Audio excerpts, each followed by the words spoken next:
నేను మీ అభినయ్ దర్శన్. దళిత క్రైస్తవులారా, ఆంధ్రప్రదేశ్ తెలంగాణ రెండు తెలుగు రాష్ట్రాల్లో ఉన్న ప్రతి క్రైస్తవుడికి చెప్తున్నాను, ఎవరైతే ఎస్సీలుగా దళితులుగా ఉన్నామో, నేను కూడా దళిత క్రైస్తవుణ్ణి, ఎస్సీ కమ్యూనిటీకి చెందిన వాడిని. నేను చెప్తున్నాను, ఈ బాధ ఏంటో నాకు తెలుసు. ఈరోజు కులానికి మతానికి ముడిపెట్టి ఎస్సీలు దళితులు క్రైస్తవ్యాన్ని స్వీకరించకుండా చేయాలని, ఎస్సీలు దళితులు నచ్చినా నచ్చకపోయినా హిందూ మతంలోనే ఉండాలని కుట్రపూరితమైనటువంటి ప్రణాళిక చేస్తూ సుప్రీంకోర్టు ద్వారా ఒక తీర్పు తెచ్చింది.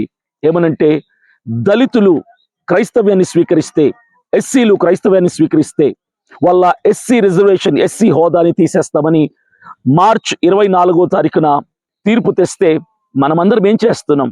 చేతకాని దద్దమ్మల్లాగా, అసమర్థుల్లాగా, చవటల్లాగా, నోరు లేని వాళ్ళలాగా, మాకు చెవుడు మాకు నోరు లేదు, మేము మూగ వాళ్ళం అన్నట్టుగా ఎవరి పని వాళ్ళు చేసుకుంటున్నారే. మనకు కొంచెమైన రోషం ఉందా? నేను మిమ్మల్ని రెచ్చగొట్టడం లేదు, తిరగబడి మాట్లాడమని ప్రభుత్వం మీద చెప్పటం లేదు. ఈ దేశంలో మతతత్వ పార్టీ ఏదైనా ఉందంటే మనందరికీ తెలుసు, అది బీజేపీ మాత్రమే.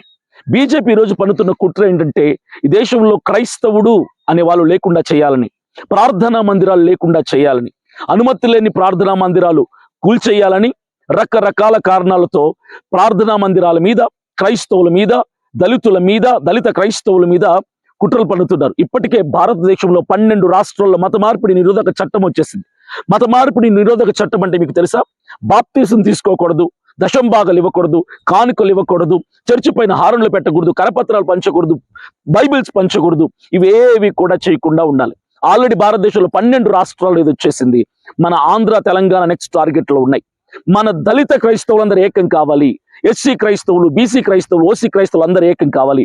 ఈరోజు ప్రత్యేకంగా దళిత క్రైస్తవుల నుంచి నేను మాట చెప్తున్నాను, మనమందరం ఏకం అవుదాం. ఎందుకు?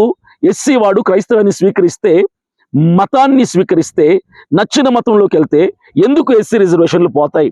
ఆర్టికల్ 25 ఇచ్చినటువంటి మత స్వేచ్ఛ హక్కు దళితులకి వర్తించదా? ప్రతి దళితుడివి, నువ్వు దళితుడు అయితే, నువ్వు ఎస్సీ వర్గానికి చెందినవాడు అయితే స్పందించు. నీకు చలనం ఏమైనా ఉంటే, నీకు రోషం ఉంటే నువ్వు స్పందించు. మనం ప్రభుత్వాన్ని భిక్షం అడగటం లేదు, మన హక్కుని మనం హక్కుగా అడుగుతున్నాం, బాధ్యతగా అడుగుతున్నాం. ఇది మన బాధ్యత, ఇది మన హక్కు. మనం దళితులం క్రైస్తవ్యాన్ని స్వీకరిస్తే ఎందుకు కులం మారిద్ది? తల్లి కడుపు నుంచి వచ్చిన కులం ఎలా మారిద్ది? మతాన్ని మార్చుకుంటే కులం మారదు.